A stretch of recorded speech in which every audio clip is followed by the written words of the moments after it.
Hello, good people. I'm Jaik Josephson, reading from Poof Bluff Farm, just outside of the town of Beausejour, Manitoba. I'm sharing an excerpt from On Becoming a Country Mouse, featured in Queer Country Crossroads, published by Caitlin Press.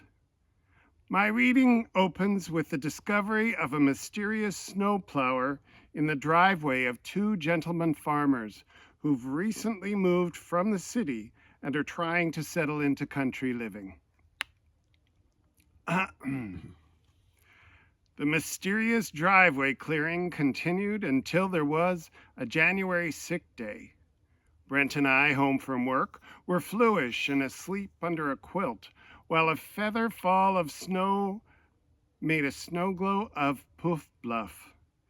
It was almost peaceful except for the incessant purr and occasional backfire of a motor intruding on the mid-morning dream. Wait a damn minute.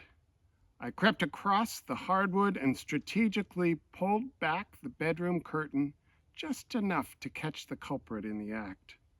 A green tractor toiled up and down our driveway, its operator's face obscured by a balaclava and goggles. He wore a camouflage parka and had a rifle propped up beside him.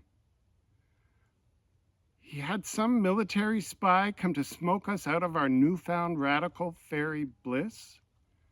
I shook my still snoring bedmate and demanded that he confront the trespasser. Uncharacteristically obedient from fever, Brent bundled up and strode into the scene of a still act of crime. I waited, watching discreetly from a curtain slit. The chat in the winter wind seemed endless until finally Brent broke away, ambled back into the house, and to my astonishment, the snowplow resumed. What the hell? Just the neighbor, bored. Told me a long hunting story. Likes to be helpful. He says to just give him a 2-6 some Christmas, and I'm going back to bed. And that would be our first encounter with Bruce. With social floodgates creaking slightly open and a succession of snowstorms that followed, our neighbor was to be more frequently laboring in our driveway. One of us would rush out, barely recognizable in a balaclava and parka, to offer up a helping of idle chat and gratitude. And always he would call out, "Have a great day, Brent."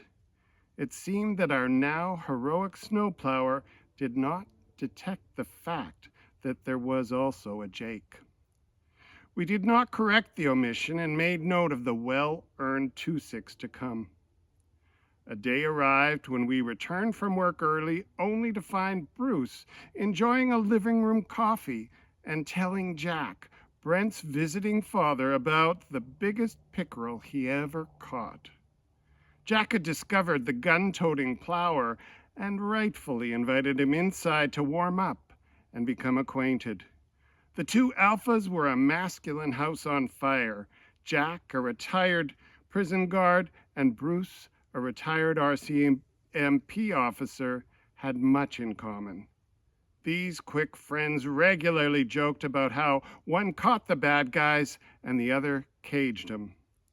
Jack had unknowingly taken the liberty of introducing the idea of our long-term partnership and explained our wariness about a homophobic reception from the town.